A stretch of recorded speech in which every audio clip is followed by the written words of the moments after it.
What if your machine learning model slowly becomes less accurate over time, even though you didn't change anything?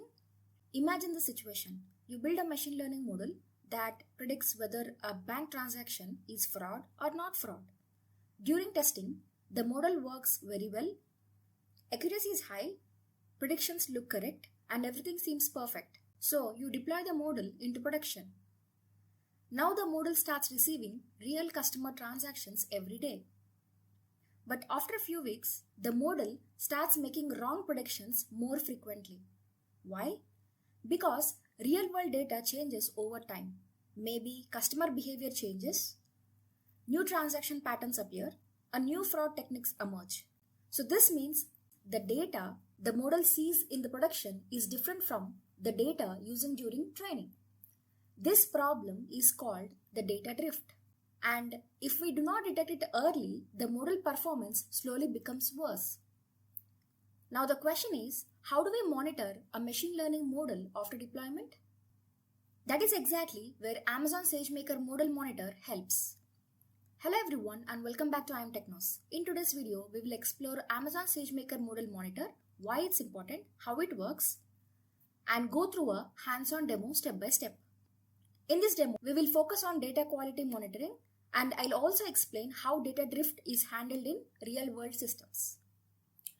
So Amazon SageMaker Model Monitor is a feature of SageMaker that helps you monitor machine learning models running in production. In simple terms, it continuously checks the input data and the predictions of our deployed model and detects if something unusual is happening. It can identify issues like data quality problems or changes in data patterns, which we call data drift. And in real-world machine learning systems, deployment is just the beginning, not the end. So continuous monitoring is critical to make sure our model remains reliable over time. Let's understand this with the real-world situations. Suppose you trained a model.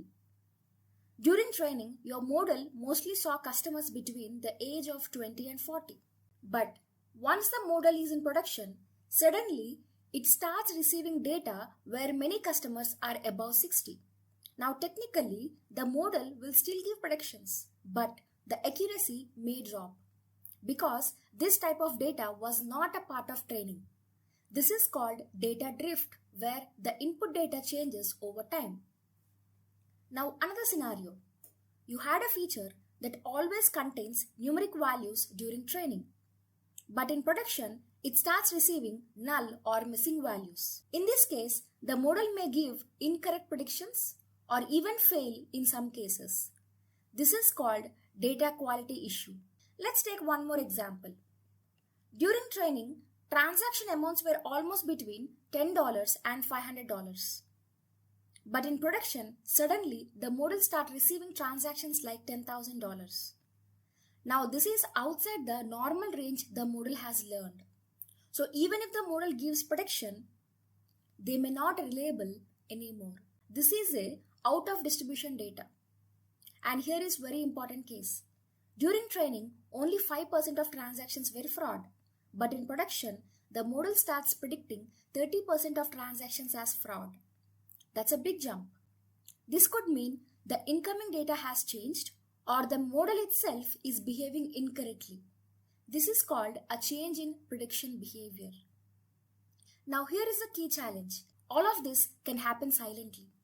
Your model is still running, your application is still working, but internally the model performance is degrading.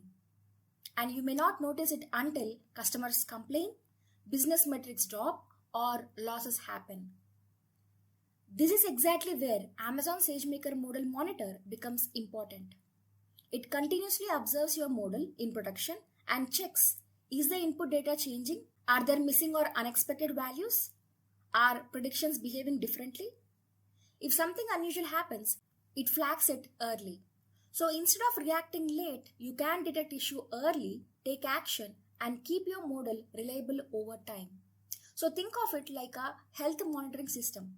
Just like a heart monitor checks a patient's health, Model Monitor checks the health of your machine learning model.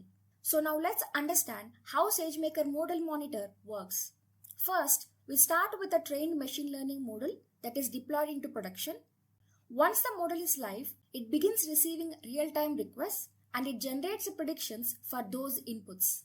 Now, what the model monitor does is it captures both the incoming request data and the model's prediction. And all this captured data is stored in an S3 bucket for monitoring purposes. Next, let's talk about something very important, the baseline. Before the model was deployed, it was trained using historical data, right? Model Monitor uses this training data as a reference and generates something called statistics and constraints. Now, what are constraints? Constraints are basically rules that describe what normal data should look like. For example, a feature like age should not be negative. Income should be within a certain range and no important columns should be missing. So these constraints act as a benchmark for comparison. Now, once we have this baseline, Model Monitor compares the live incoming data with this reference data. If it detects any changes, inconsistencies, or unexpected pattern, it flags them. Finally, based on these comparisons, Model Monitor generates alerts. These alerts can indicate data quality issues or even data drift if the data distribution has significantly changed. And all these monitoring results are again stored in S3 for analysis and debugging. Now let's take a closer look at how SageMaker Model Monitor works step by step. First, we start with our training process. We use a dataset stored in Amazon S3 and we run a training job to build our machine learning model. Once training is complete, the trained model artifacts stored in Amazon S3 are used to create a SageMaker model. Next, we deploy the model. Deploying the model means creating an endpoint configuration and launching a live endpoint. This endpoint what allows our model to start receiving real-time requests and generating predictions. Now comes the important part, creating a model monitor. Once the endpoint is live, Model Monitor continuously observes the incoming data and the predictions generated by the model. At the same time, users or applications start sending requests to the endpoint. This is what we call generating traffic. This live inference data is what Model Monitor analyzes. Now behind the scenes, Model Monitor compares this live data with the baseline data which was created using the training dataset. If it detects any issues like missing columns, unexpected values, or changes in data patterns, it flags them. Finally, all the monitoring results, including statistics, violations, are stored in Amazon S3 and alerts in AWS CloudWatch if enabled. And from there, we can review the results and take action if needed. So in simple terms, Model Monitor ensures that what your model sees in production stays consistent with what it learned during training. Now let's go ahead and implement this in the AWS console. To start with, we will look at the dataset we are going to use. We are working with the simple loan approval dataset. This dataset has 4 columns: approved, age, income, and loan amount. The approved column is the first column because the SageMaker built-in algorithm that we are going to use expects the target variable or the label to be in the first column. So if we don't follow this format, the training process may fail. Now let's understand what records represents. For example, if we take the first row, approved is 1, age is 25, income is 40,000 and loan amount is 10,000. This means the loan is approved for a 25-year-old person whose income is 40k and who requested a loan of 10,000. If the value is 0, it means the loan is not approved. So essentially, our model is going to learn a pattern based on age, income and loan amount. It will predict whether the loan should be approved or not. Now that we clearly understand the dataset, let's move into AWS for the hands-on and upload this dataset into Amazon S3. So right now, I'm in the AWS Management Console working in California region, which is US West 1. Now go to the search bar at the top and type S3 and select it from the results. Once you are inside S3, click on Create Bucket. Now give your bucket a name. For example, I'll name something like SageMaker Loan Demo. Since the bucket name must be globally unique, I'll add some random numbers at the end. Scroll down and click on Create Bucket. Now open the bucket you just created. Next, simply drag and drop your lone dataset file into the bucket. Scroll down and click on Upload. Once the upload is complete, click on Close. Now, our dataset is successfully uploaded to S3. So, we will use this dataset in the next step when we create our SageMaker training job. Now, open a new tab and in the search bar, type SageMaker AI. Then select it from the results. Once you are inside SageMaker, on the left navigation panel, under Model Training and Customization, click on Training and Tuning Jobs. Then click on Create a Training Job. Now give your training job a name. For example, I'll name it as Lone Training Job. Next, we need to configure the IAM role. Under IAM role, click on Create a New Role. Select any S3 bucket and click on Create Role. Now under the algorithm source, keep it as Amazon SageMaker built-in algorithm because we are going to use a built-in algorithm itself. In the algorithm drop-down, click and select Tabular XGBoost. Keep the input mode as file and leave the metric settings as default. Now let's configure the instance type. In the drop-down, choose ml.t3 large. But before selecting it, make sure this instance type is available in your account. If you are not sure, here is how to check. Open a new tab, search for service quotas and make sure you are in the same region. Click on Manage Quotas, search for SageMaker and then click View Quotas.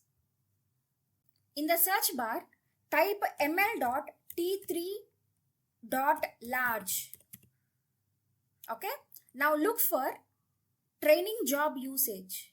Check if the account level quota is at least 1. If it shows 0, now select the record, click on Request Increase at account level, set the value to 1 and submit the request. Usually, this gets approved immediately. If you already have a quota of 1 or more, you're good to go. So in my case, I already have it, so I'll just cancel this. Now go back to the training job configuration. Set instance type as ml.t3.large, instance count as 1 and volume size as 1 GB. Now set the maximum runtime as 60 minutes. We will keep the encryption as disabled and networking as default. Now let's move to the hyperparameter section. First we will set the num_round as 50. So this defines how many times the model learns from the data. Since this is a small data set, 50 iterations are enough. Now let's update the ETA as 0.2. This is the learning rate. It controls how fast the model learns. A moderate value like 0.2 helps the model learn gradually without making large jumps. Next we will set the max depth as 5. This controls how complex the model becomes. A smaller depth helps avoid overfitting so the model doesn't memorize the data. Finally, under Objective, we will select Binary Logistic. Why? Because this is a binary classification problem. We are predicting 1 which is approved and 0 which is not approved. So the model needs to output a probability for a yes or no decision.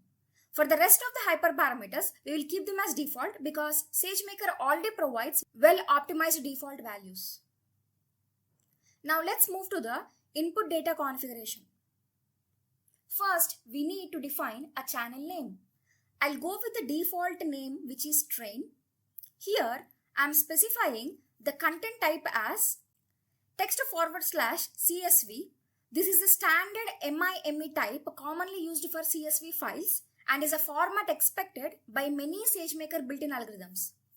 Now for the data source, we will select the S3 because we already uploaded our dataset to S3. Now for the S3 location, go to your S3 bucket, select the dataset file which you uploaded and copy the S3 URI. Then come back here and paste it into the S3 location field. We will keep the checkpoint configuration optional, so no changes are needed here. Now let's configure the output data location. This is where SageMaker will store the trained model artifacts in the S3 output location we specified. So you can think of it like saving your project after finishing your work. If you don't save it anywhere, you won't be able to use it later. So this step is very important because we will use this later for deployment. Now here we need to provide an S3 output path. So go to your S3 bucket, select the bucket you created earlier and click on Create Folder. Let's name it as Model Artifact. Scroll down and click Create a Folder. Now open the Model Artifact folder and copy the S3 URI. Go back to the training job configuration and paste this URI into the output path field. Everything is now set. Scroll down and click on Create a Training Job. Now the training job will start and it may take a few minutes to complete. So let's wait. You can monitor the progress by checking the job status and the secondary status. Once both show completed, our model training is successful. The training job has now successfully completed. Now let's open the S3 output location that we configured earlier. So select the model artifact folder and you can see the SageMaker has created a file called model.tar.gz. So earlier we configured an output location so SageMaker would have a place to store the results of the training job. And this file is that result. Inside this file are the model artifacts generated during training, including the learned patterns and parameters that the algorithm discovered from our dataset. Think of it this way. During training, the algorithm analyzed the historical loan data and learned the relationship between factors such as age, income, and loan amount. The knowledge gained from that learning process is packed inside this file. At this stage, we don't yet have a SageMaker model or an endpoint. What we have is the output of the training job stored in S3 as a model.tar.gz file. Now in the next step, we will use this file to create a SageMaker model and then we will deploy that model as an endpoint to start serving predictions. So this file acts as a bridge between the training phase and the deployment phase. Now let's use this model artifacts to create a SageMaker model. First, select the training job. Go to Actions. Click on Create a Model. It's usually the third option. Now we need to give a model name. I'll name it something like Loan Approval Model. Make sure you select the same execution role that you used during the training job. This is important because the role already has the required permissions to access S3 and other resources. Since we are creating model directly from the training job, most of the configurations are automatically filled for us. That includes the container settings, model artifacts allocation, and algorithm details. So you don't really need to change anything else. Just provide the model name, select the execution role, and you're good to go. So scroll down and click on Create a Model. This step is very fast and it usually completes within a few seconds. Now that our model is ready, let's deploy it by creating an endpoint. First, select the model you just created, then click on Create Endpoint. Now give your endpoint a name, for example, Loan Endpoint. Next, you will notice that we don't have an endpoint configuration yet. So we will create a new one. This means we are creating both the endpoint configuration and the endpoint itself at the same time. Now give a name to the endpoint configuration such as Loan Endpoint Config. For endpoint type, keep it as provisioned. The first thing we need to do here is enable the data capture. Think about it for a moment. In future step, we will configure Model Monitor to check whether our model is receiving good quality data or whether the data has changed over time. But before Model Monitor can perform these checks, it needs some data to analyze. That's exactly why we enable the data capture. Data capture tells SageMaker to save the request sent to the endpoint and the predictions returned by the model into the S3 bucket. Later, Model Monitor will read this captured data from S3 and analyze it for issues such as data quality problems or data drift. If data capture is not enabled, there will be no inference data available for Model Monitor to analyze. So after enabling data capture, we have two options here. Prediction request. This captures the input data sent to the model. In our case, it includes age, income, loan amount. Model Monitor uses this data to compare with the training data and detect data drift. And the second option is prediction response. This captures the output generated by the model.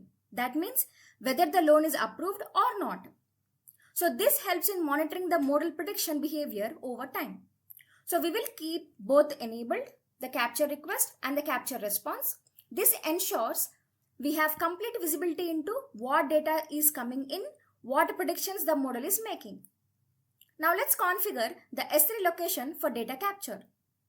So this is where all the inference data will be stored, which will later be used for the model monitoring. Now go to the S3 bucket that we created earlier. Click on create a folder again. This time name it as data capture. Scroll down and click on create a folder. Now open the data capture folder and copy the S3 URI. Go back to the endpoint configuration and paste the URI into S3 location field. Next we have sampling percentage. Set this to 100. This means the SageMaker will capture all incoming requests and responses. This is very important for our demo because if we capture only partial data, drift may not be detected properly.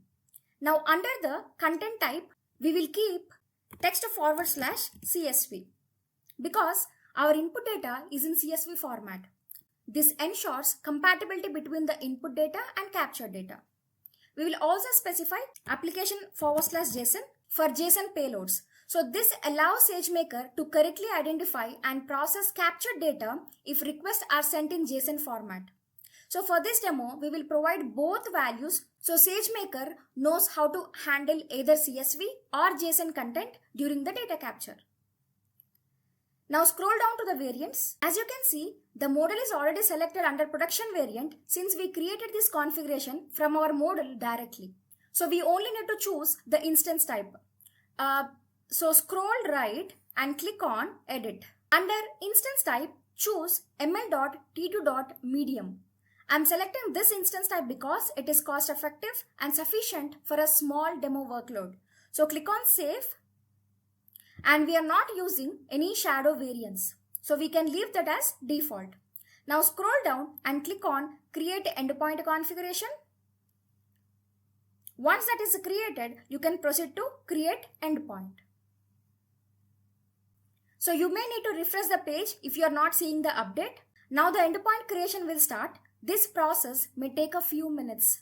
So let's wait until the status become in service. After that, we will move to the next step, which is setting up the SageMaker Model Monitor.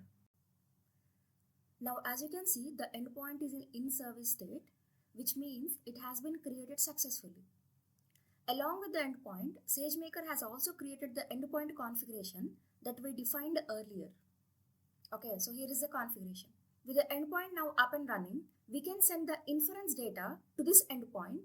Inference data is the new data sent to the deployed model after it has been deployed to production. For example, if a new customer applies for a loan, we might send a record like below. Here, 35 represents the customer's age, 70,000 is the income, and 20,000 is the loan amount. So the echo command is used to create a simple file called payload.csv and write this data into it. Now run this command. So with the input file ready, we will now send the inference request to SageMaker endpoint for prediction. Now let's quickly understand what each parameter does. The invoke endpoint operation is used to send inference data to a deployed SageMaker endpoint and receive a prediction. The endpoint name parameter specifies the endpoint that should process the request. In our case, the endpoint name is loan endpoint. The body parameter contains the actual input file that we want to send to the model. Here, we are sending the contents of the payload.csv file. The content type parameter tells SageMaker the format of the input data. Since our inference data is stored in CSV format, we specify txt/CSV. Finally, the output.txt. This is the file where SageMaker stores the prediction returned by the model. So in simple terms, this command sends our loan application data to the endpoint and saves the model prediction to the output.txt file. And as you can see, the request has been processed successfully by the endpoint. Now to view the prediction generated by the model, run cat output.txt. As you can see, the model has returned a prediction value of something like 0.96103 and so on. Since this value is very close to 1, it indicates a high probability that the loan application will be approved. And as of now, the endpoint is working as expected. Now, this is just a single inference request to demonstrate how the endpoint works. In a real-world environment, the endpoint would receive many such requests over time. Now, to monitor this incoming traffic and identify issues such as data quality problems or data drift, we need to create a model monitor. In part 2, we will see how to create a model monitor, generate multiple inference requests, and see how SageMaker monitors the data flowing through the endpoint.